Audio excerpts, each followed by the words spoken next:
أما بعد فأعوذ بالله من الشيطان الرجيم بسم الله الرحمن الرحيم ولنبلونكم بشيء من الخوف والجوع ونقص من الأموال والأنفس والثمرات وبشر الصابرين الذين إذا أصابتهم مصيبة قالوا إنا لله وإنا إليه راجعون صدق الله العظيم رب اشرح لي صدري ويسر لي أمري ওয়াহলুল উকদাতাম মিন লিসানি ইয়াফকাহু কওলি। মুয়ার Islamic conference 2024-এ আপনারা যারা উপস্থিত হয়েছেন তাদের সবাইকে আমার অন্তরের অন্তঃস্থল থেকে জানাচ্ছি আন্তরিক শুভেচ্ছা এবং মুবারকবাদ। আহলান ওয়া সাহলান ওয়া মারহাবান বিকুম ফি হাযাল লিকা আত-তাইয়্যিব আল মুবারাক। আমরা শুরুতে আল্লাহ রাব্বুল ইজ্জা ওয়াল জালালের দরবারে শুকরিয়া জ্ঞাপন করছি, যিনি আজকে আমাদেরকে এরকম চমৎকার একটি পরিবেশে চমৎকার একটি ইসলামিক কনফারেন্সে উপস্থিত হওয়ার সুযোগ করে দিয়েছেন। আমরা সবাই পড়ছি কালিমাতুশ শুকর আলহামদুলিল্লাহ। আল্লাহ রাব্বুল ইজ্জা ওয়াল জালালের দরবারে শুকরিয়া জ্ঞাপনের পাশাপাশি আমি আজকের প্রোগ্রামের যারা অর্গানাইজিং কমিটি তাদেরকে অন্তরের অন্তঃস্থল থেকে ধন্যবাদ জানাতে চাই। এরকম চমৎকার একটি পরিবেশ, চমৎকার একটি ভেন্যুতে এই ইসলামিক কনফারেন্সের আয়োজন করবার জন্য। সম্মানিত সুধী, আমরা এই পৃথিবীতে খুব অল্প একটা সময়ের জন্য, একটা ট্রানজিট পিরিয়ড কাটানোর জন্য বেসিকলি আমরা এই পৃথিবীতে এসেছি। আমরা কি চিরকাল এই পৃথিবীতে থাকবো বলেন তো? না, একটা ট্রানজিট পিরিয়ডে আমরা এসেছি, আবার চলে যেতে হবে। এই যে আমাদের জীবন, এই জীবনের জন্য বিপদ, আপদ, পরীক্ষা, স্ট্রাগল এটা অনিবার্য, এটা হবেই। বিপদ নাই, কষ্ট নাই, আপদ নাই, অনিশ্চয়তা নাই, স্ট্রাগল নাই, এমন কি কেউ আছে এখানে? কেউ কি হাত তুলে বলতে পারবেন যে হুজুর আমার জীবনে কোনো বিপদ নাই, অথবা আমার জীবনে কোনো দুঃখ নাই, কষ্ট নাই, কোনো স্ট্রাগল নাই, কোনো রিস্ক নাই? এরকম সৌভাগ্যবান কেউ আছেন এখানে? তাহলে জীবনের জন্য পরীক্ষা এটা অনস্বীকার্য, হবেই হবে পরীক্ষা। পৃথিবীর জীবনটাই এমন, এভাবেই এই লাইফকে ডিজাইন করা হয়েছে। পরীক্ষা থাকবে, এখানে বিপদ থাকবে, এগুলো উত্তীর্ণ হয়ে আপনাকে যেতে হবে। চির সুখ চির শান্তি এটাই পৃথিবীতে হয় না। চির সুখ এবং চির শান্তির জায়গা হচ্ছে জান্নাত। চির সুখ এবং চির শান্তি কোথায়? এটা জান্নাতের বৈশিষ্ট্য। চির সুখ চির শান্তি, টেনশন নাই, ঝামেলা নাই, পরীক্ষা নাই, বিপদ নাই, রিস্ক নাই, স্ট্রাগল নাই, এটা হচ্ছে দ্য ফিচার্স অফ জান্নাত, জান্নাতের ফিচার। কিন্তু সমস্যা বাদে তখন যখন জান্নাতের ফিচার আমরা দুনিয়ায় খুঁজি, যেটা পাবো আমরা জান্নাতে, এটা খুঁজি কোথায়? এই তখনই সমস্যা বাদে। And this is the main problem. এটাই বড় সমস্যা। এই সমস্যার সমাধান কোথায়, এটা নিয়ে আজকে আমি কিছু কথা অ্যাড্রেস করবো ইনশাআল্লাহ। তো তাহলে আসুন শুনি জান্নাতের ফিচার কি। জান্নাতের কমন একটা ফিচার হচ্ছে জান্নাতে there will be no sickness in paradise। জান্নাতে কোনো অসুস্থতা থাকবে না, চিরসুস্থ। সুবহানাল্লাহ পড়েন। চিরসুস্থ, চির সবল, কেউ অসুস্থ হবে না জান্নাতে। জান্নাত হবে অ্যান্টি এইজিং, জান্নাতে বয়স বাড়বে না কারো, চির যৌবনা, চির যুবক, অ্যান্টি এজিং। আপনারা জানেন যে বর্তমান পৃথিবীতে অ্যান্টি এজিং ক্রিম পাওয়া যায় না? ক্রিম, কথা বুঝতেছেন? অ্যান্টি এজিং ক্রিম পাওয়া যায়। তারা বলে এই ক্রিম মাখলে চামড়ায় ভাঁজ পড়ে না। এটার দাম আছে কিন্তু অনেক। অ্যান্টি এজিং ক্রিম লাগায়, শ্যাম্পু ইউজ করে, অ্যান্টি এজিং অয়েল আছে, এটা দিলে নাকি চামড়ায় ভাঁজ পড়ে না। ইভেন ভারতের অনেক বড় একজন ব্যবসায়ী মুকেশ আম্বানি, নাম শুনছেন না? যে তার ছেলের বিয়ে হয়ে গেল। তো এই মুকেশ আম্বানির স্ত্রী নীতা আম্বানি, সে কিছুদিন আগে এক বোতল গোল্ড ওয়াটার খেয়েছে, gold water, and it's cost $60,000। $60,000 দাম এক বোতল গোল্ড ওয়াটারের। কেন? ফর অ্যান্টি এজিং, যাতে বয়সের ছাপ গালে না থাকে। এখন বলেন, এভাবে কি আমাদের বয়সকে ধরে রাখা সম্ভব এই পৃথিবীতে? সম্ভব না, কারণ এই ফিচারটা দুনিয়ার ফিচার না, এটা জান্নাতের ফিচার। সুবহানাল্লাহ পড়েন। তাহলে জান্নাতে কেউ অসুস্থ হবে না, জান্নাত হবে চির যৌবন, চির যৌবনা, ওখানে আমরা যুবক থাকবো, প্রত্যেকে 33 বছরের যুবক যুবতী হয়ে জান্নাতে ঢুকবো। বিষ্ণু ইসলাম বলেন, আহলুল জান্নাতি জুরদা ওয়া মুরদা ওয়া আবনাউ সালাসিন ওয়া সালাসিন, জান্নাতে যারা যাবে শুভ্র দাড়িবিহীন, প্রত্যেকে হবে 33 বছর বয়সের। ওই যে 33 বছর বয়সে একবার ঢুকলেন আর বয়স বাড়বে না, ওইটাই চিরকাল ওই বয়স পাবেন। জান্নাতের আরেকটা ফিচার হচ্ছে নো ফ্রাস্ট্রেশন, কোনো চিন্তা নাই, দুশ্চিন্তা নাই, হাইপার টেনশন নাই, সজীব প্রাণবন্ত। সুবহানাল্লাহ। জান্নাতের আরেকটা ফিচার হচ্ছে there is no expiry date in জান্নাত। এক্সপায়ারি ডেট আছে? জান্নাতে যে ঢুকবো 7 দিনের জন্য চেক ইন, নাকি চেক ইন কয় দিনের জন্য? 7 দিন 10 দিন পরে চেক আউট করে ফেলবে এরকম না, নো এক্সপায়ারি ডেট, আজীবন। একবার এন্ট্রি পেলে বের হওয়ার টেনশন নাই। আল্লাহু আকবার। তাহলে no expiry date, rather it's eternal, আজীবন থাকবেন, খালিদিনা ফিহা, চিরকাল থাকবেন। এবং জান্নাতের সবচাইতে গুরুত্বপূর্ণ ফিচার হচ্ছে there will be no death in জান্নাত। জান্নাতে আপনার আর মৃত্যু হবে না, মৃত্যুর বিদায় হবে, তার মানে আপনি অমর হবেন। তাহলে আপনি চির সুস্থ, চির সবল হবেন জান্নাতে, চির যুবক থাকবেন, প্রাণবন্ত থাকবেন, আপনি অমর হবেন, আপনি জান্নাতে মরবেন না। জান্নাতীরা যখন জান্নাতে যাবে, ফেরেশতারা ডেকে বলবে, ইয়া আহলাল জান্নাতি ইন্না লাকুম আন তাসিহু ফালা তাসকামু আবাদা। জান্নাতীরা চিরকাল সুস্থ থাকবা, অসুস্থ হবা না। ইন্না লাকুম আন তাশিব্বু ফালা তাহরামু আবাদা, তোমরা শাবাব থাকবা, বুড়া হবা না। ওয়া ইন্না লাকুম আন তাহইয়াউ ফালা তামুতু আবাদা, চিরকাল বেঁচে থাকবা, মরবা না। এবং সেদিন জান্নাতে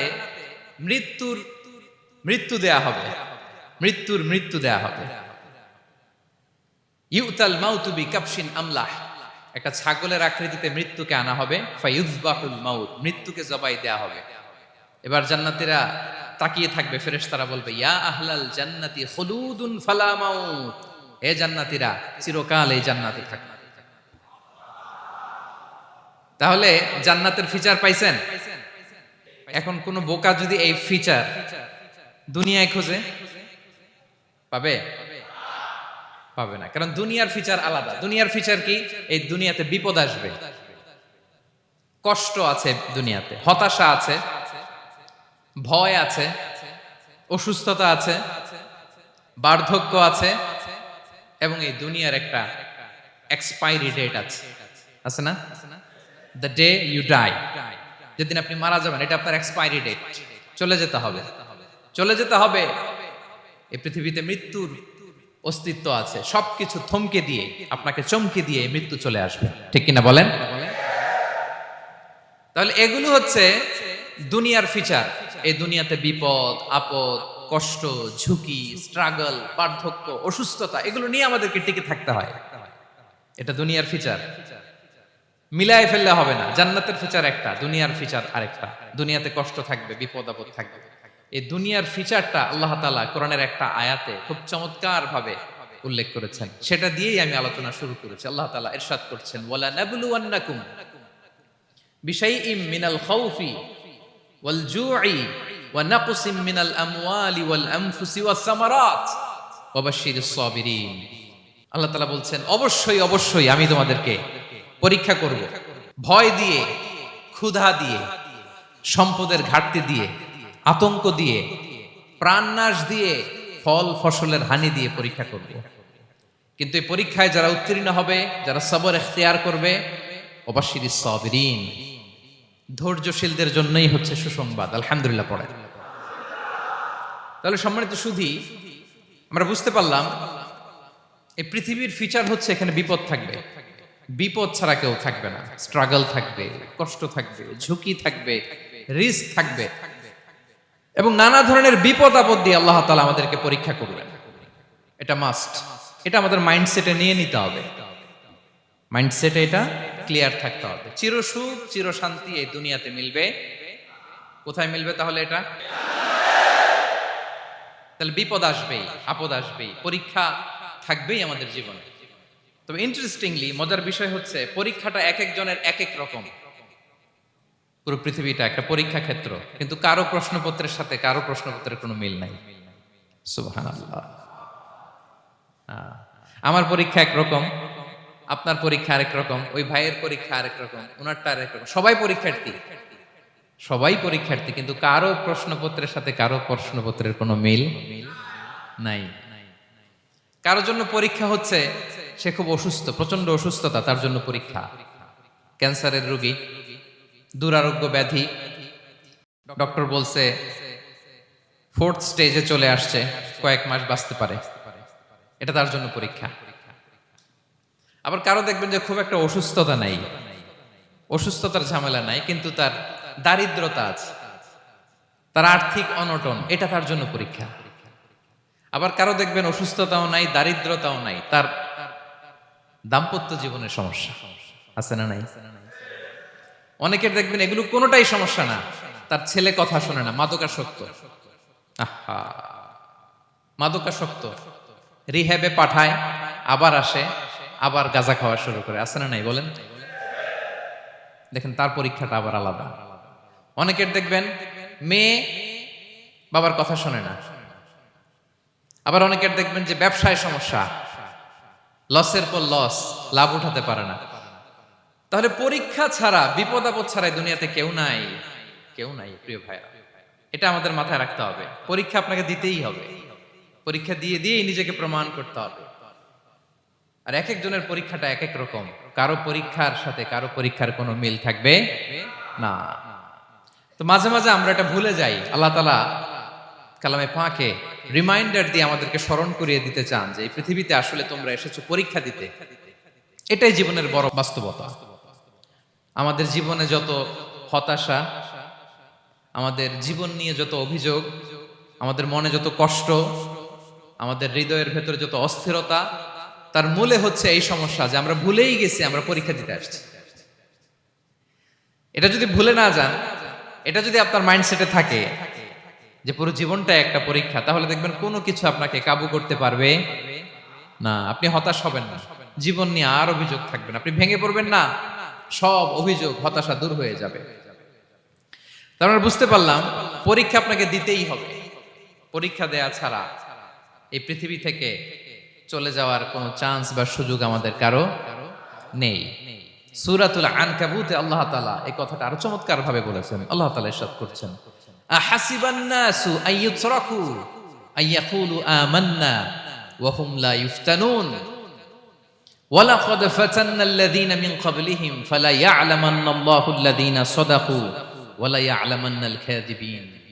আল্লাহ বলেন, মানুষকে ভেবেছে সে শুধু বলবে আমি ঈমানদার আর তাকে আমি জান্নাতে ঢুকাই দিব? না, কখনো না, কোশ্চিন কালেও না। বরং পূর্ববর্তীকালে যারা পৃথিবীতে এসেছিল তাদেরকে আমি পরীক্ষায় নিয়েছি, পরীক্ষা করেছি, এবং তাকেও ঈমানের প্রশ্নে সে সত্যবাদী না মিথ্যাবাদী পরীক্ষা দিয়ে দিয়ে নিজেকে প্রমাণ করতে হবে। ঠিক কিনা বলেন? পরীক্ষা দিয়ে আপনাকে প্রমাণ করতে হবে। এবং এই পরীক্ষার ব্যাপারটা, এটা যে শুধু আমরা সাধারণ মানুষ আমাদের জীবনে দুঃখ বিপদ পরীক্ষা এমনটা না। এই পৃথিবীর সবচাইতে শ্রেষ্ঠ মানুষ যারা ছিলেন তাদেরকে আল্লাহ পরীক্ষা নিয়েছেন। বলেন তো এই পৃথিবীতে সবচাইতে শ্রেষ্ঠতম মানুষ কারা? সবচাইতে শ্রেষ্ঠ ভালো মানুষ কারা ছিল পৃথিবীতে? বলেন তো নবীরা। আওয়াজ করে বলেন তো কারা? তো বলেন তো নবীদের জীবনে পরীক্ষা ছিল কি ছিল না? হ্যাঁ ছিল। বেশি না কম? বিষ্ণু ইসলামকে জিজ্ঞাসা করা হলো, আইয়ুন নাসি আশাদ্দু বালাআন ইয়া রাসূলুল্লাহ, হে আল্লাহর রাসূল, এই পৃথিবীতে কাদের জীবনে পরীক্ষা বেশি? বিষ্ণু ইসলাম বললেন, আল আম্বিয়া, নবীদের জীবন। আল আম্বিয়া সুম্মাল আমসাল ফাল আমসাল, সবচাইতে জীবনে পরীক্ষার সম্মুখীন সবচাইতে বেশি হয়েছেন নবীরা। তারপরে নবীদের পরবর্তী অবস্থান যাদের, সিদ্দিকিন যারা, সোহাদা যারা, সালিহিন যারা, আল্লাহওয়ালা যারা, তাদের জীবনে পরীক্ষা বেশি। ইউবতালার রাজুলু আলা হাসাবি দীনি, ব্যক্তির দিনদারি যত বেশি তার জীবনে আল্লাহর পরীক্ষাও তত বেশি। আপনি আল্লাহওয়ালা হবেন, আপনার জীবনে পরীক্ষাও অনেক বেশি। এজন্য ইমানদার হওয়া যেমনি মর্যাদার, ইমানদারের জীবনে পরীক্ষাও হবে অনেক বেশি। এবং পরীক্ষা যত বড়, খেয়াল রাখতে হবে, মন খারাপ করার কোনো সুযোগ নেই। পরীক্ষা যার জীবনে যত বড়, সেটাতে সফল হতে পারলে ওটার প্রতিদানও বড়। পরীক্ষা যত বড়, এটাতে সাকসেস হইতে পারলে এটার রিওয়ার্ডও তত বড়। বিষ্ণু ইসা ইসলাম বলেন, ইযামুল জাযাই মা ইযামিল বালা। বালা যত বড়, জাযাও তত বড়, প্রতিদানও তত বড়। আপনারা নবীদের জীবনে যদি খেয়াল করেন, দেখবেন যেই নবীর জীবনে পরীক্ষা যত বেশি, সেই নবীর জীবনে সফলতাও তত বেশি। সাইয়েদানা ইব্রাহিম আলাইহিস সালামের কথাটা একটু খেয়াল করেন তো, বলেন তো ওনার জীবনে পরীক্ষা কেমন ছিল, বেশি না কম? ওনার জীবনের পরীক্ষা থেকেই তো আমরা এই শব্দটা ব্যবহার করি, আমরা বলি অগ্নি পরীক্ষা। কি বলি? মানে আগুনে নিক্ষেপ করা হয়েছে সাইয়েদানা ইব্রাহিম আলাইহিস সালামকে, তাও স্বাভাবিকভাবে না, উলঙ্গ করে, ন্যাকেট করে ওনাকে অপমানিত করবার জন্য ওনার গায়ের জামা কাপড় খুলে উলঙ্গ অবস্থায় আল্লাহর খলিল সাইয়েদানা ইব্রাহিম আলাইহিস সালামকে অগ্নিকুণ্ডে নিক্ষেপ করা হয়েছিল। এরকম এক্সপেরিয়েন্স এই অডিটোরিয়ামের ভেতরে আমাদের কখনো হয়েছে? তাইলে সাধারণ মানুষের জীবনের পরীক্ষা আর নবীদের জীবনের পরীক্ষার মধ্যে পার্থক্য আছে না নাই? ওই পরীক্ষায় উনি পাশ করে ফেললেন। ৮৬ বছর পর্যন্ত আল্লাহর কাছে দোয়া করলেন, আল্লাহ আমাকে একটা নেককার সন্তান দাও। আল্লাহ সন্তান দেয় না। ৮৬ বছর পরে আল্লাহ তাআলা সাইয়েদানা ইব্রাহিম আলাইহিস সালাম এবং হাজারের ঘরকে উজালা করে সন্তান দিলেন। সাইয়েদানা ইসমাঈল আলাইহিস সালাম পৃথিবীতে আসলেন কত বছর বয়সে? ৮৬ বছর বয়সের এখানে কেউ আছেন? হ্যাঁ, আছি আমরা? কেউ নাই। ৮৬ বছর বয়সে প্রথম সন্তান পেয়েছে। তাদের ঘরকে উজালা করে আল্লাহর নবী সাইয়েদনা ইসমাঈল আলাইহিস সালাম আসলেন। এবার আল্লাহ বললেন, যাও স্ত্রীকে আর এই কলিজার টুকরা সন্তানকে, থাকো তো প্যালেস্টাইনে, প্যালেস্টাইন থেকে ১৫০০ কিলোমিটার দূর, দ্য ব্যারেন ল্যান্ড, ওই মক্কার ধুধুমরু প্রান্তরে রেখে আসো, যেখানে কেউ নাই, মানুষ নাই, গাছ নাই, পাখি নাই, পানি নাই, যাও রেখে আসো। আচ্ছা বলেন তো, ৮৬ বছর পরে যে লোকটা সন্তান পেল, বুঝে শুনে উত্তর দিয়েন, ৮৬ বছর পরে যে লোকটাকে আল্লাহ তাআলা সন্তান দিল, তার হৃদয়ে ওই সন্তানের জন্য মায়া বেশি না কম? এমনি তো আমাদের প্রথম সন্তানের হিস্ট্রিটা একটু খেয়াল করেন তো। প্রথম আমাদের যে মেয়ে হয়েছিল বা যাদের ছেলে হয়েছিল, তার প্রতি আদর, সোহাগ, দরদ, ভালোবাসা, আহ্লাদ কত ছিল। আর ৮৬ বছর বয়স আল্লাহ তাআলা ওনাকে সন্তান দিলেন, দিয়ে বললেন, যাও হাজারকে আর ইসমাঈলকে মক্কার ধুধুমরু প্রান্তরে রেখে আস। আল্লাহ তাআলা বলতে দেরি, চলে যেতে দেরি নাই, মুহূর্তে উনি রওনা হয়ে গেলেন। সুবহানাল্লাহ পড়বেন না? রেখে আসলেন মক্কার ধুধুমরু প্রান্তরে। এবার আল্লাহ বললেন, যাও রিটার্ন ব্যাক টু প্যালেস্টাইন, প্যালেস্টাইনে চলে যাও। চলে গেলেন, হৃদয়টা ভেঙে খান খান। অনেক বছর পরে আল্লাহ তাআলা আবার অনুমতি দিলেন, যাও এবার ছেলেকে দেখে আসতে পারো, যাও প্যালেস্টাইন থেকে আবার মক্কায় যাও। সাইয়েদনা ইব্রাহিম আলাইহিস সালাম প্যালেস্টাইন থেকে আবার ১৫০০ কিলোমিটার পথ পাড়ি দিয়ে, এখনকার মতো ফ্লাইটে যায় না, গাড়িতেও না, উটে করে। কিসে করে? উনি যে কতবার মক্কা থেকে ফিলিস্তিন এসেছেন আর গিয়েছেন, কোনো ইয়ত্তা নাই, হিসাব নাই। গেলেন, এবার ছেলেটা হাঁটতে পারে, দৌড়াতে পারে, একটু একটু কথা বলতে পারে, আব্বু আব্বু ডাকতে পারে। কেমন মায়া লাগে বলেন তো? মায়া ভালোবাসায় যখন টইটম্বুর, ঠিক ওই মুহূর্তে আল্লাহ বললেন, ছেলেকে জবাই করো, জবাই করো ছেলেকে। আল্লাহ তাআলা বলতে দেরি করেছেন, আল্লাহর আদেশ পালনে ১ সেকেন্ডও তিনি দেরি করেন নাই। ছুরি চালালেন, জান্নাত থেকে দুম্বা নিয়ে আসা হলো। এভাবে আল্লাহর নবী ইব্রাহিম আলাইহিস সালাম উনার জীবনের প্রতিটি ক্ষেত্রে যেখানে আল্লাহ তাআলা ওনাকে পরীক্ষা নিয়েছেন, উত্তীর্ণ হয়েছেন। এবং দেখেন ওনাকে আল্লাহ তাআলা কি উপহার দিলেন। আল্লাহ তাআলা ওনাকে খলিলুল্লাহ উপাধি দিলেন, আল্লাহর বন্ধু। সুবহানাল্লাহ বলেন। আল্লাহ তাআলা বলছেন, ওয়া ইযিবতালা ইব্রাহিম রাব্বুহু বিকালিমাতিন ফাআতাম্মাহুন ক্বালা ইন্নী জাঈলুকা লিন-নাসি ইমামা। আল্লাহ অনেকগুলো পরীক্ষা নিয়েছিলেন সাইয়েদনা ইব্রাহিম আলাইহিস সালাম, প্রতিটা পরীক্ষায় সাকসেসফুলি পাস করেছেন, গোল্ডেন এ প্লাস।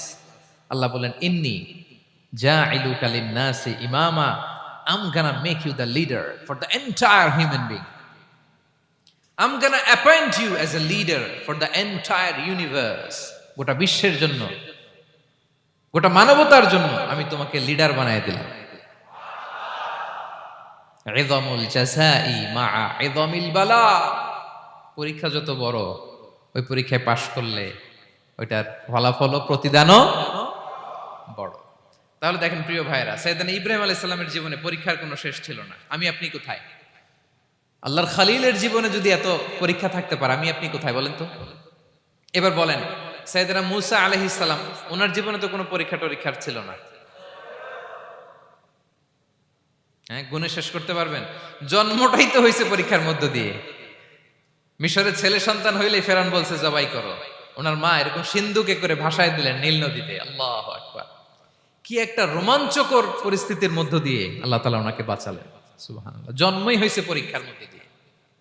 বড় হইলেন, ফেরাউনের ভয়ে দেশ ত্যাগ করলেন, মিশর থেকে মাদিয়ান। আবার আল্লাহর আদেশে যখন ফিরে আসলেন, আবার ফেরাউনের সাথে তর্ক বিতর্ক, যুদ্ধ। একটা রাত আল্লাহ নবী মুসা আলাইহিস সালাম শান্তি মতো মিশরে ঘুমাতে পারে নাই। একটা রাত। শেষ পর্যন্ত এই ফেরাউন মুসা আলাইহিস সালামকে ধাওয়া করেছে। ফেরাউনের ধ্বংসের আগ পর্যন্ত সে মুসা আলাইহিস সালামকে ধাওয়া করেছে।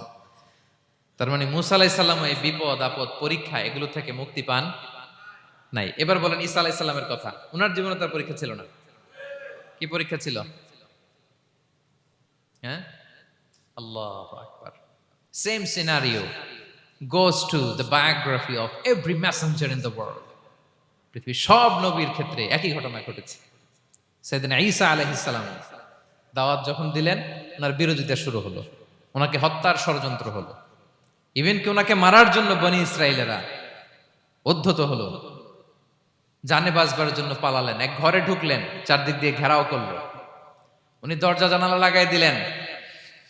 ওরা বললো, একজন দরজা ভেঙে জানালা ভেঙে ভিতরে ঢুকো, ঢুকে দেখো বেটা ঈসা কি করে। একজন ভিতরে ঢুকছে, ঢুকার সাথে সাথে বল রাফাআহুল্লাহু ইলাইহি, আল্লাহ তাআলা ঈসা আলাইহিস সালামকে উপরে উঠায় নিলেন। আর যেই লোকটাকে তারা ভিতরে ঢুকালো, তার চেহারাকে আল্লাহ তাআলা ঈসা আলাইহিস সালামের চেহারার মতো করে দিলেন। এবার তার বাইরের সাথীরা বলে, ঘটনা কি বেটা? ঈসাও বেরোয় না, আমাদের লোকটাও বেরোয় না, সবাই ঢুক। দরজা ভেঙে ভেতরে ঢুকে দেখে ঈসা দাঁড়ায় আছে। বলেন তো, এটা ঈসা না মিসা? এটা কি আসল ঈসা? ওমা কতালু ওমা সলাবু ওয়ালাকিন শুব্বিহা লাহুম। আল্লাহ বলে, তোমরা আমার নবী ঈসাকে হত্যাও করতে পারো নাই, শুলেও চড়াতে পারো নাই। আমি সেফটি সিকিউরিটি দিয়ে আমার নবী ঈসা আলাইহিস সালামকে আকাশে তুলে নিয়েছি। তাহলে ওনার জীবনে পরীক্ষার শেষ ছিল না। এবার যদি আমরা বিশ্বনবী সাল্লাল্লাহু আলাইহি ওয়াসাল্লামের জীবনের দিকে তাকাই, ওনার জীবনটা দেখেন তো।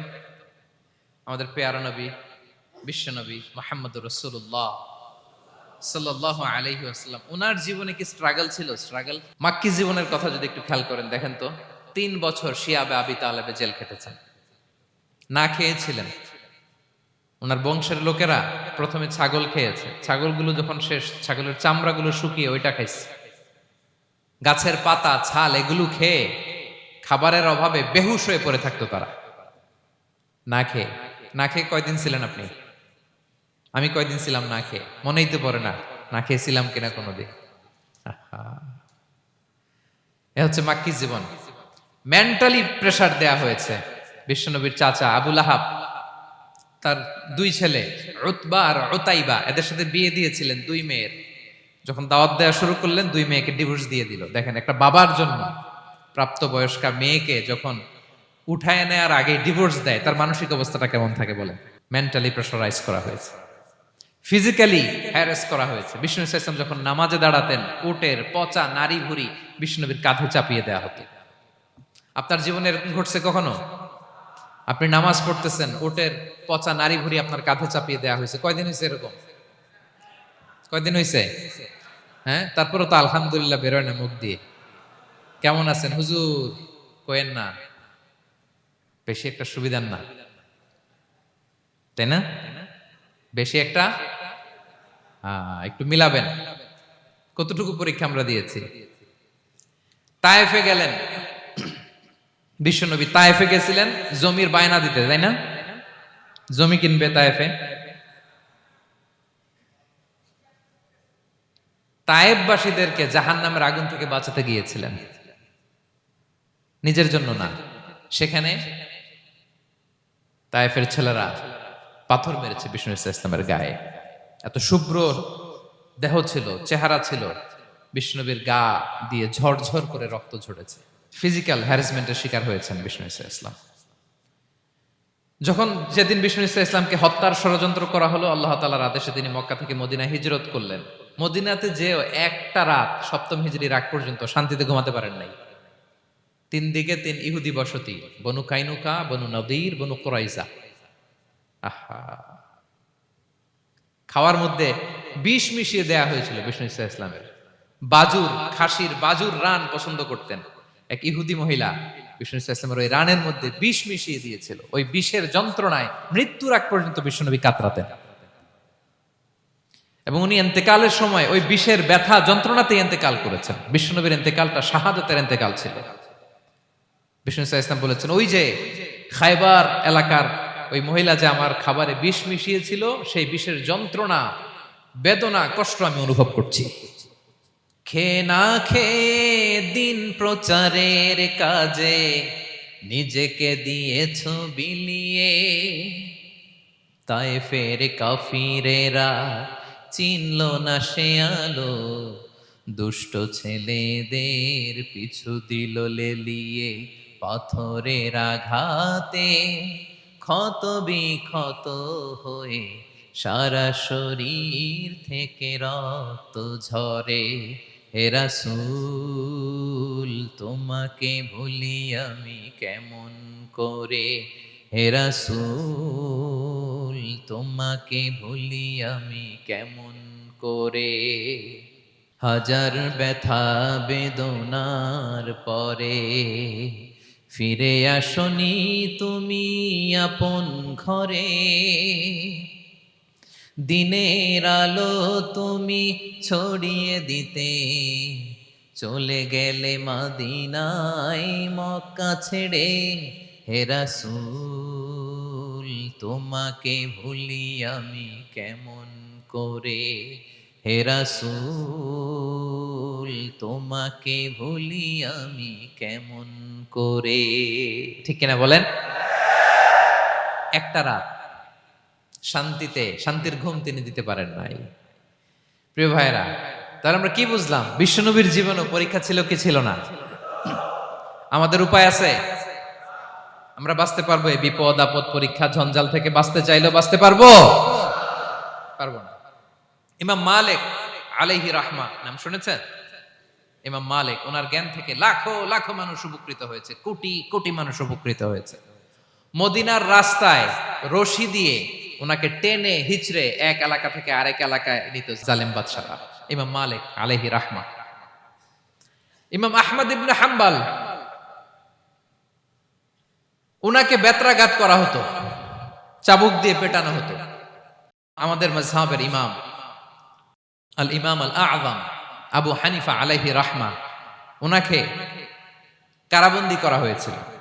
তার মানে দেখেন, যত বড় বড় স্কলার, যত বড় বড় মাশায়েখ, এমনকি আম্বিয়া আলাইহিমুস সালাম, ওনারাও পরীক্ষা বিপদ আপদ থেকে রেহাই পান। পাইছে? তাহলে আপনি আর আমি পাবো? বলেন তো। তাহলে এটা আমাদের ব্রেইনে গেঁথে নিতে হবে যে জীবন মানেই এখানে বিপদ থাকবে, পরীক্ষা থাকবে, স্ট্রাগল করে করে আমাকে আগাতে হবে। কেউ আমার জন্য রেড কার্পেট বিছিয়ে রাখবে না। এই জীবনটা বড় জটিল। This is life, how it's design. এভাবেই পৃথিবীকে ডিজাইন করা হয়েছে। এখানে বিপদ আছে, কষ্ট আছে। এই পরীক্ষা দিয়ে দিয়ে আপনাকে উত্তীর্ণ হতে হবে। বুঝতে পেরেছেন প্রিয় ভাইরা? নাও দ্য কোশ্চেন আরাইজ, এখন প্রশ্ন হচ্ছে, কেন আল্লাহ এই পরীক্ষা নেন? কেন? আল্লাহ তাআলা সূরা মুলকে বলেছেন, এই পৃথিবী সাজানোর, এই জীবন মৃত্যুর এই খেলা, এটার উদ্দেশ্যটাকে আল্লাহ তাআলা স্পষ্ট করে বলেছেন। আল্লাযী খালাকাল মাউতা ওয়াল হায়াতা লিয়াবলুয়াকুম আইয়ুকুম আহসানু আমালা। জীবন মৃত্যু দিয়ে তোমাদের জীবনকে সাজানো হয়েছে এজন্য, যাতে করে তিনি তোমাদের পরীক্ষা করতে পারেন। কি করতে পারেন? তোমাদের মধ্যে কে সৎকর্মে অগ্রগামী, কে কাজে ভালো, আমলে ভালো, এটা দেখার জন্য। বেসিকলি আল্লাহর দেখার প্রয়োজন নাই, আমাদেরকে দেখানোর জন্য এই পরীক্ষার আয়োজন। আমি ভালো করবো না খারাপ করবো এটা আল্লাহ জানে না? তো ওনার পরীক্ষা করা লাগে কেন? কথা বলেন। আমি জান্নাতি না জাহান্নামী এটা আল্লাহ জানেন না? বেসিকলি আমাদেরকে জানানোর জন্য এই পরীক্ষার আয়োজন। কাদেরকে জানানোর জন্য? মানে তুমি জেনে যাও তুমি জান্নাতি না জাহান্নামী। আমি ভালো করেই জানি। একটা ছোট্ট উদাহরণ দিলে বুঝতে পারবেন প্রিয় ভাইয়েরা। ধরেন আল্লাহ তাআলা দুইজনকে সৃষ্টি করলেন। উদাহরণস্বরূপ একজনের নাম আব্দুল্লাহ, আরেকজনের নাম আব্দুর রহমান। সৃষ্টির পরে আব্দুল্লাহকে বললেন, আব্দুল্লাহ, আমি জানি তুমি পৃথিবীতে 50 বছর হায়াত পাইতা, খুব ভালো কাজ করতে, তুমি দুনিয়াতে অনেক ভালো কাজ করতে, এটা আমি আগেই জানি, আমার অসীম জ্ঞান বলে আমি আগে থেকেই জানি। তো যাও, তোমার এইমাত্র সৃষ্টি করলাম, যাও তুমি জান্নাতে ঢুকে যাও, কারণ আমি জানি তুমি জান্নাতি হবে। আচ্ছা, আর আব্দুর রহমান, তুমি পৃথিবীতে খুব খারাপ কাজ করতে, এটা আমি জানতাম, তোমারে পাঠাইলে খারাপ কাজ করবা, তুমি সীমা লঙ্ঘন করবা, অন্যায় করবা, অপরাধ করবা, তুমি জাহান্নামী হবা, যাও। যেহেতু আমি জানি পরীক্ষার আর দরকার নেই, তোমারে জাহান্নাম দিয়ে দিলাম, যাও ঢুকে যাও। আব্দুল্লাহ ঠিকই জান্নাতে ঢুকে যাবে, আব্দুর রহমান কি ঢুকবে? ঢুকবে। সে বলবে, আল্লাহ এইমাত্র আমারে বানাইলেন, এইমাত্র আপনি আমাকে সৃষ্টি করলেন, সৃষ্টি করেই বলতেছেন তুমি জাহান্নামে যাও, আর বলতেছেন আমি জানি দুনিয়াতে পাঠালে তুমি খারাপ কাজ করবা, তুমি জাহান্নামী হবা, পাঠানোর আর কি দরকার, আগে থেকে জাহান্নামে যাও। আল্লাহ আপনি জানলে জানতে পারেন, আমি তো জানি না। ঠিক কিনা বলেন? সে বলবে, না আল্লাহ আপনি ভুল বলতেছেন, এই দুনিয়াতে পাঠাইলে আমি খুব ভালো কাজ করতাম, আমি সীমা লঙ্ঘন করতাম না, নামাজ পড়তাম, রোজা রাখতাম, হজ করতাম, যাকাত দিতাম, সাদাকা করতাম, চ্যারিটি করতাম, জনকল্যাণকর সব ভালো কাজগুলো আল্লাহ আমি করতাম। এজন্য আল্লাহ তাআলা পরীক্ষার আয়োজন করেছেন, যাতে করে তুমি জেনে যাও যে পৃথিবীতে তুমি কি করেছো। এখন আর আল্লাহকে এক্সকিউজ দেওয়ার সুযোগ নেই। আচ্ছা বলেন তো, আবু জাহেলকে যদি আল্লাহ এখন কিয়ামতের দিন বলে, Abu Jahl go to the hell fire, আবু জাহেলের কিছু বলার সুযোগ আছে? কারণ ও দুনিয়াতে কি করে আসছে এটাও জানে না। ফেরাউনকে ডেকে যদি আল্লাহ বলে, ফেরাউন তুমি জাহান্নামে যাও, go to the hell fire, ওর কি কোনো এক্সকিউজ দেওয়ার সুযোগ আছে? বলেন, সুযোগ আর আছে? কারণ তুমি দুনিয়াতে কি করেছো তোমার চেয়ে ভালো কেউ আর জানে। তা পৃথিবীতে এই পরীক্ষার, এই আয়োজনের সবচাইতে বড় উদ্দেশ্য হচ্ছে যাতে করে আমরা দেখে যাই যে আমরা কি কাজ করছি। কেউ যখন পরীক্ষা দেয় প্রিয় ভাইরা, ওই পরীক্ষায় কত পাবে তার একটা হিসাব আছে না? বলেন, আপনি গণিত পরীক্ষা দিয়ে আসছেন, যে 100তে 100 পাবে সে বলতে পারে আমার সব অঙ্ক হয়েছে, ঠিক কিনা বলেন? আর যে লাড্ডু গুড্ডু, লাড্ডু গুড্ডু বুঝছেন তো, কিছুই পারে নাই, ঘোড়ার ডিম, তারও একটা হিসাব আছে যে সে কিছুই লিখে আসতে পারে নাই। তাই পৃথিবীতে এই পরীক্ষার আয়োজনের প্রধানতম কারণ হচ্ছে যাতে করে আমরা বুঝে যেতে পারি যে আমরা কোথায় যাব, জান্নাতে না জাহান্নামে। প্রিয় সুধী, এ পর্যায়ে আমরা জানবো এই যে পরীক্ষা আল্লাহ তাআলা নিচ্ছেন আমাদেরকে, এই পরীক্ষায় সফল হওয়ার মূল মন্ত্র কি। কোরআনে বিভিন্ন আয়াতে এই পরীক্ষার কথা বলা হয়েছে এবং এই পরীক্ষার সফলতার মূল মন্ত্রও কোরআনে ঘোষিত হয়েছে। আলহামদুলিল্লাহ বলেন। যে আয়াত দিয়ে আমি শুরু করেছি, এই আয়াতে আল্লাহ তাআলা বলেছেন, ওয়াবাশশিরিস সাবিরিন, নবী হে ধৈর্যশীলদেরকে আপনি সুসংবাদ দিন, ধৈর্যশীলদেরকে সুসংবাদ দিন। তার মানে বিপদে ধৈর্য ধারণ করতে হবে প্রিয় ভাইরা। ইন্নামাস সাবরু ইনদা সাদামাতিল উলা, বিপদে আমরা অনেক সময় প্যানিক হয়ে যাই, অস্থির হয়ে যাই, কি করব, হতাশ না। মুমিনরা হতাশ হয় না, ধৈর্য ধারণ করে। কি করে? কি করে? ধৈর্য ধারণ করার শক্তি দাও গো মেহেরবান আমায়, দাও গো মেহেরবান। পড়েন, ধৈর্য ধারণ করার শক্তি দাও গো মেহেরবান আমায়, দাও গো মেহেরবান। সবাই বলুন একসাথে, ধৈর্য ধারণ করার শক্তি দাও গো মেহেরবান আমায়, দাও গো মেহেরবান। বুকের ভেতর ব্যথার নদী বইছে অবিরাম, বইছে বইছে অবিরাম। পড়ুন, ধৈর্য ধারণ করার শক্তি দাও গো মেহেরবান আমায়, দাও গো মেহেরবান। পড়েন আমিন। আল্লাহ যেন বিপদে আমাদেরকে ধৈর্য ধারণ করার তৌফিক দান করে। প্রিয় ভাইয়েরা, ধৈর্য এটা এমন একটা গাছ যে গাছের সারা গায়ে কাটা, কিন্তু এই গাছের ফলটা বড় সুস্বাদু। আই রিপিট, আমি আবারও বলছি, ধৈর্য এটা এমন একটা গাছ যে গাছের সারা গায়ে কাটা, কিন্তু ফলটা বড় মিষ্টি, ফলটা বড় সুস্বাদু। সবাই ধৈর্য ধারণ করতে পারে না। বিষ্ণু ইসা ইসলামকে আল্লাহ তাআলা নানা সময় আশ্বস্ত করেছেন, সান্ত্বনা দিয়েছেন, আর ধৈর্যের বাণী শুনিয়েছেন। আল্লাহ বলেন, ফাসবির কামা সবারা উলুল আজমি মিনার রসুল। নবী হে, আপনার আগে দৃঢ় প্রত্যয়ী নবীরা যেরকম ধৈর্য ধারণ করেছে, আপনিও ধৈর্য ধারণ করুন। সূরাতুল মুজাম্মিল আল্লাহ তাআলা বলছেন, ওয়াসবির আলা মা ইয়াকুলুনা ওয়াহজুরহুম হাজরান জামিলা। ওরা যাই বলুক, আপনি ধৈর্য ধারণ করুন, ওদের কথাকে ইগনোর করুন। Just ignore what they are saying to you. যা বলে আপনি জাস্ট ইগনোর করেন। ওরা বিষ্ণু ঈসা ইসলামের মনোবলকে ভেঙে দেওয়ার জন্য কখনো বিষ্ণু ঈসা ইসলামকে কবি বলে গালি দিত। কবি কি বলতো? শায়ের। কখনো বলতো মজনুন, পাগল। নাউজুবিল্লাহ পড়বেন না? পাগল বলে গালি দিত। মাঝে মাঝে বলতো কাহিন, গণক। মাঝে মাঝে বিষ্ণু ঈসা ইসলামকে তারা বলতো আবতার, লেস কাটা। মুহাম্মদ, তোমার ছেলে নাই, তোমার বংশ নির্বংশ হয়ে গেছে, তোমার নাম নেয়ার মতো কেউ নাই। আহা, কপাল পোড়া। গোটা বিশ্বব্যাপী বিষ্ণু ঈসা ইসলামের সুনাম সুখ্যাতি ছড়িয়ে দিয়েছে কে? আকাশ বাতাস মাড়িয়ে, সাত আকাশ ছাড়িয়ে আল্লাহর আরশ পর্যন্ত আল্লাহ তাআলা বিষ্ণুনবীর সুনাম সুখ্যাতিকে সুউচ্চ করেছেন। ঠিক কিনা বলেন? ইগনোর করুন। আপনাকে কবি বলে, গণক বলে, আপনাকে পাগল বলে, আপনাকে লেসকাটা বলে, জাস্ট ইগনোর দেন। বর্তমান সময়েও নানা ধরনের ট্যাগ আমাদেরকেও দেয় কি দেয় না বলেন? দেয়। আমাদেরকে কি বলে? মৌলবাদী বলে, বলে বলে ওই যে রাজাকার বলে। রাজাকার রাজাকার খেলার দিন শেষ। মন মতো হইলে মুক্তিযোদ্ধা, মন মতো না হইলে রাজাকার, এই দিন শেষ। ওই দিন আর নাই। এই কার্ড দিয়ে আর খেলার দিন নাই। এগুলো মানুষ আর খায় না এখন, এগুলো গিলে না আর। সাধারণ মানুষ বড্ড সচেতন। দেখেন, কালের বিবর্তনে, সময়ের আবর্তনে একই পরিক্রমা আমাদেরকেও ট্যাগিং করে। আমাদেরকে মৌলবাদী বলে, ব্যাকডেটেড বলে, রাজাকার বলে, জঙ্গি বলে, যুদ্ধাপরাধী বলে। আছে না এরকম? ওয়াসবির আলা মা ইয়াকুলুন, নিজের সাথে মিলায় নেন। যা বলে ধৈর্য ধারণ করো। ওয়াহজুরহুম হাজরান জামিলা, জাস্ট ইগনোর দেন, ভালোভাবে ইগনোর করেন।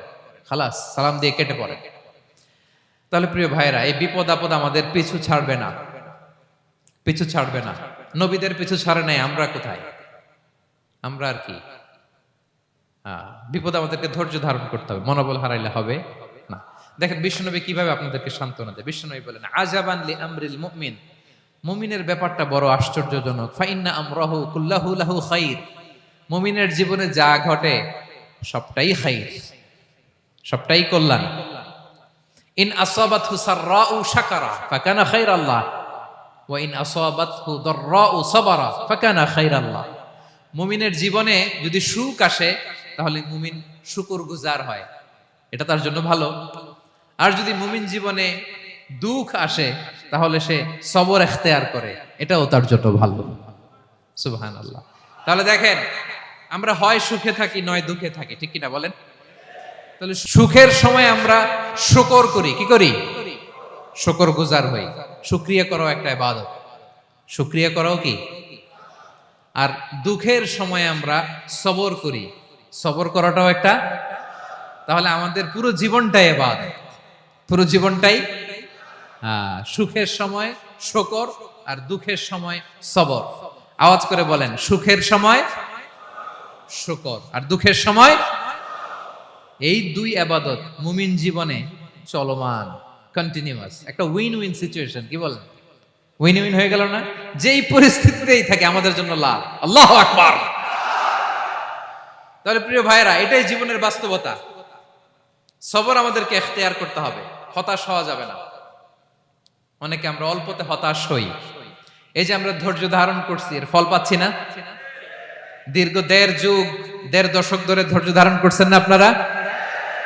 এখন মুক্তি, স্বাধীনতা, বিজয় এনে দিয়েছে কে? ধৈর্য ধারণ করুন। ধৈর্যের যে ফলাফল, এটা বড় মিষ্টি। ধৈর্য এমন একটা গাছ, এই গাছের সারা গায়ে কাটা, কিন্তু এর ফলটা বড় সুস্বাদু। এর ফলটা বড় মিষ্টি। ধৈর্য ধারণ করার অভ্যাস করতে হবে প্রিয় ভাইরা। মুমিন হতাশ হয় না, হাল ছেড়ে দেয় না। মুমিন ভরসা রাখে একজনের উপর, তিনি কে? লা তাইআসু মির রাউহিল্লাহ ইন্নাহু লা ইয়াইআসু মির রাউহিল্লাহি ইল্লাল কওমুল কাফিরুন। আল্লাহর রহ থেকে, রহম থেকে নিরাশ হয়ে যাও না। কাফির ছাড়া, অকৃতজ্ঞ ছাড়া কেউ আল্লাহর রহ থেকে, আশা থেকে নিরাশ হয় না। শয়তানের সবচেয়ে বড় মিশন হলো আমাদেরকে হতাশ বানানো। এটা খেয়াল রাখবেন। শয়তানের সবচাইতে বড় মিশন কি? আমাদেরকে হতাশ করে দেয়া। হতাশ বানাইতে পারলে সে সাকসেসফুল, খুশি। কিন্তু আমরা এত সহজে হতাশ হই না, আমরা নিরাশ হই না, আমরা বিপদে হাল ছেড়ে দেই না। আমরা ভরসা রাখি এক মহান সত্তার উপর, তিনি কে? মনে থাকবে? বিপদ আসলে ভেঙে পড়বেন, ভিসা না হইলে কান্নাকাটি শুরু করবেন, ব্যবসায় লস হইলে হাউমাউ, হ্যাঁ, দেশ থেকে কোনো দুঃসংবাদ আসলে হতাশ হবেন, ভেঙে পড়বেন। ধৈর্য ধারণ করব আমরা। আওয়াজ করে বলেন, আমরা কি করব? সবর। বিপদ ট্যাকেল দেওয়ার প্রথম স্টেপ হচ্ছে সবর। ধৈর্য ধারণ করতে হবে। অবশ্যই সাবিরিন, ধৈর্যশীলদেরকে সুসংবাদ দাও। বিপদ থেকে বাঁচার দ্বিতীয় স্টেপ হচ্ছে এই বিপদ থেকে উত্তরণের চেষ্টা করতে হবে। কন্টিনিউয়াস প্রচেষ্টা চালিয়ে যেতে হবে। ওয়াল্লাযীনা জাহাদু ফিনা লানাহদিয়ান্নাহুম সুবুলানা। যারা আমার রাস্তায় চেষ্টা করে, প্রচেষ্টা করে, স্ট্রাগল করে, তাদেরকে আমি পথ দেখিয়ে দেই, সুবুল দেখিয়ে দেই, ওয়ে আউট দেখায় দেই, এক্সিট দেখায় দেই। কোথাও আটকাবেন না আপনি, আপনাকে এক্সিট দেখায় দিবে কে? মালয়েশিয়াতে কেলুয়ার বলে না? কেলুয়ার কি বলে চেনেন? কেলুয়ার মানে কি? এক্সিট। এক্সিট পেয়ে যাবেন, আটকাবেন না আপনি জীবনে কোথাও। 3 নাম্বার, আল্লাহর উপর তাওয়াক্কুল করতে হবে বিপদ আসলে। ওমাইয়া তাওয়াক্কাল আলাল্লাহি ফাহুয়া হাসবুহ। আল্লাহর উপর যে তাওয়াক্কুল করে, আল্লাহই তার জন্য যথেষ্ট হয়ে যায়। তাহলে বিপদে প্রিয় ভাইরা আমরা প্যানিক হব না, ধৈর্য ধারণ করব, বিপদ থেকে উত্তরণের সর্বোচ্চ প্রচেষ্টা চালিয়ে যাব, আর ভরসা রাখবো একজনের উপর, তিনি কে? আর বিপদ আসলে এটাকে নেগেটিভলি নেবেন না সব সময়। বিপদ আপদ এটা অনেক পজিটিভ, ভালো জিনিস আমাদের জীবনে বয়ে নিয়ে আসে। শাইখুল ইসলাম ইবনু তাইমিয়া আলাইহি রাহমা, উনি বলতেন, খুব দামি কথা, খুব হেভি ওয়েট কথা, মনোযোগ দিয়ে শুনুন। তিনি বলতেন, যে নেয়ামত তোমাকে আল্লাহ থেকে দূরে সরায়, ওই নেয়ামতের চেয়ে বিপদ ভালো, যে বিপদ তোমাকে আল্লাহর দিকে ধাবিত করে। আই রিপিট, আমি আবারও বলি, যে নাজ নেয়ামত তোমাকে আল্লাহ থেকে দূরে সরিয়ে দেয়, সে নাজ নেয়ামতের চেয়ে ওই বিপদ আপদ ভালো, যে বিপদ আপদ তোমাকে আল্লাহর কাছে টেনে নেয়।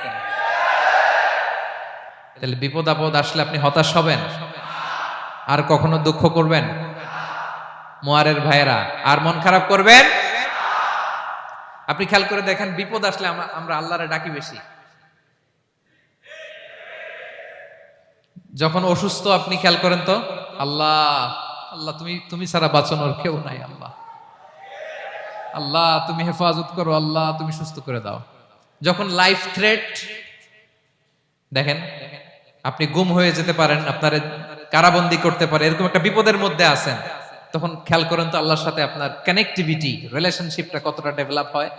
কারণ বিপদে পড়লে আমরা আল্লাহরে ডাকি বেশি। তাহলে বিপদ আপদেরও কিছু পজিটিভ সাইড বা দিক আমাদের জীবনে আছে না নাই? অনেক পজিটিভ দিক আছে, কয়েকটা শেয়ার করি। 1 নাম্বার, আল্লাহ, 1 নাম্বার পজিটিভ সাইড তো বললাম, ইমাম ইবনু তাইমিয়া যেটা বললেন। এরপরে হচ্ছে মাঝে মাঝে আল্লাহ তাআলা আমাদের মর্যাদাকে আপগ্রেড করতে চায়, এলিভেট করতে চায়। আপনি ধরেন কোন একটা এয়ারলাইন্সের রেগুলার প্যাসেঞ্জার টিকিট কাটেন, মাঝে মাঝে হঠাৎ করে দেখবেন কাউন্টারে গেলে তারা বলে, you are upgraded to business class, অথবা you are upgraded to first class. যেহেতু রেগুলার প্যাসেঞ্জার, অনেক মাইলস জমা হয়েছে, আপগ্রেড করে দেয়। আল্লাহ তাআলা মাঝে মাঝে চায় তিনি আমাদের মর্যাদাকে, র্যাঙ্ক, এটাকে আপগ্রেড করবেন। কিন্তু আমার যে আমল আখলাকের অবস্থা, ওইটা দিয়ে ওই আপগ্রেড র্যাঙ্কে যাওয়ার সুযোগ নাই। বুঝতেছেন কথা? আল্লাহ চায় আমার লেভেল একটু আপ করতে, কিন্তু আমার আমলের যে অবস্থা এতে আমি ওখানে যাই না। তখন আল্লাহ কিছু বিপদ আপদ দিয়ে পরীক্ষা দিয়ে বান্দাকে টেস্ট করে। ওই পরীক্ষায় যদি উত্তীর্ণ হন, সাথে সাথে আল্লাহ তাআলা আপনার লেভেল বা র্যাঙ্ক আপগ্রেড করে দেয়। সুবহানাল্লাহ পড়বেন না? তাহলে লাভ না লস? আওয়াজ করে বলেন, লাভ না লস? মুমিন জীবনের সব লাভ। যত বিপদ আপদ আপনাকে স্পর্শ করে প্রতিটাতেই আপনার জন্য কল্যাণ। বিষ্ণু ইসলাম বলেন, মা ইউসিবুল মুসলিমা মিন নাসাবিন ওয়ালা ওয়াসাবিন ওয়ালা হাম্মিন ওয়ালা হুজনিন ওয়ালা আযান ওয়ালা গাম্মিন হাত্তা শাওকাতি ইউশাকুহা ইল্লা কাফফারাল্লাহু বিহা খাতায়া।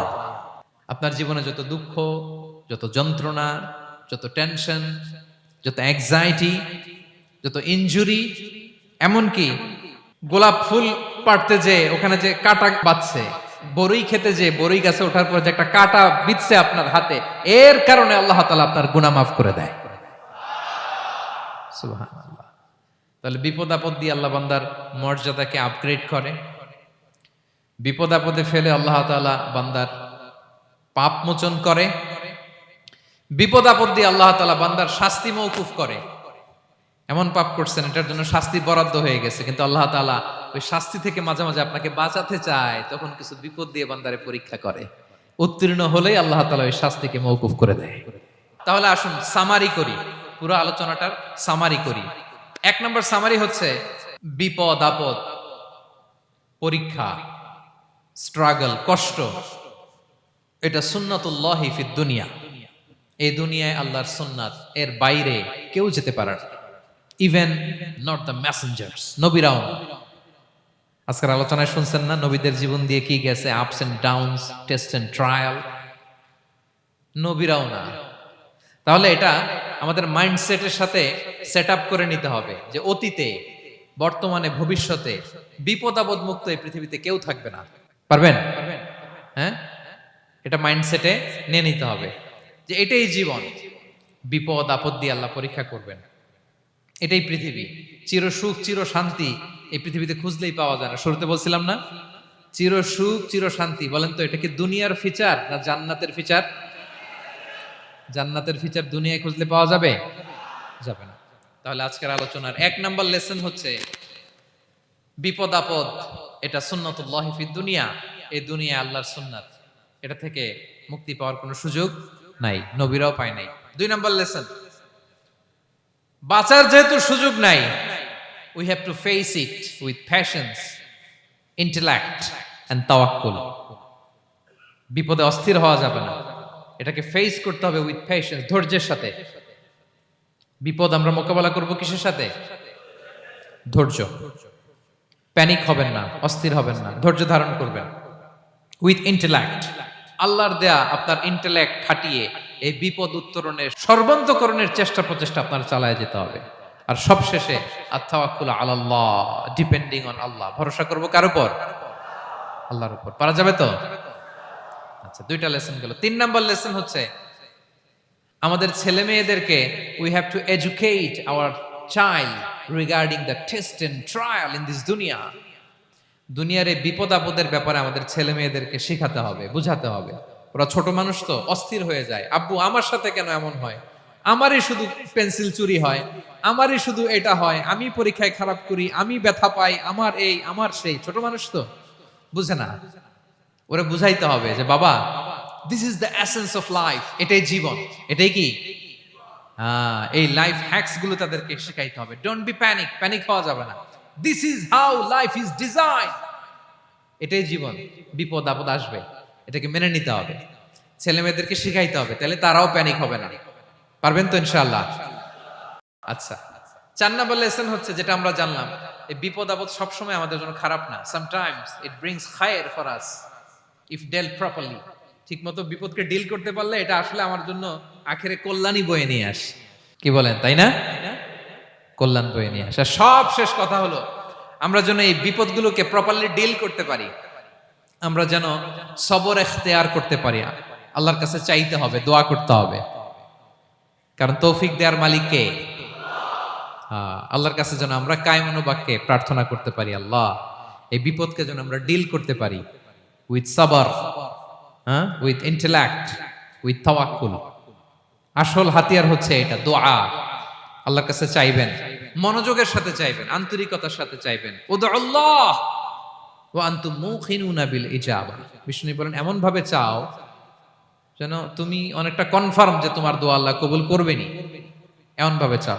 অনেকে রোবোটিক দোয়া করে। রোবোটিক দোয়া মানে দোয়ার মধ্যে প্রাণ নাই, ধ্যান নাই, মন নাই, আগ্রহ নাই, ভালোবাসা নাই, ওই দোয়া আল্লাহ কবুল করে না। মনোযোগ দিয়ে চাইতে হবে চাওয়ার মতো, তাহলে আল্লাহ তাআলার পক্ষ থেকে তৌফিক পাওয়া যাবে। পারা যাবে তো ইনশাআল্লাহ। আল্লাহ তাআলা আমাদের সবাইকে বিপদে আপদে ধৈর্য ধারণ করার তৌফিক দান করুক। নবীরা তাদের জীবনে যেভাবে স্ট্রাগল, আপস এন্ড ডাউনস, বিপদগুলোকে, টেস্ট এন্ড ট্রায়ালগুলোকে ডিল করেছে, আমরা যেন সেভাবে ডিল করতে পারি, আল্লাহ তৌফিক দান করুক। আল্লাহ তাআলা আমাদের সবাইকে কথাগুলো বোঝা আর আমল করার তৌফিক দান করুক। হাযা মা ইনদি ওয়াল ইলমু ইনদাল্লাহি আলাইহি তাওয়াক্কালতু ওয়া ইলাইহি উনীব। ওয়াসসালামু আলাইকুম ওয়া রাহমাতুল্লাহি তাআলা ওয়া বারাকাতুহু।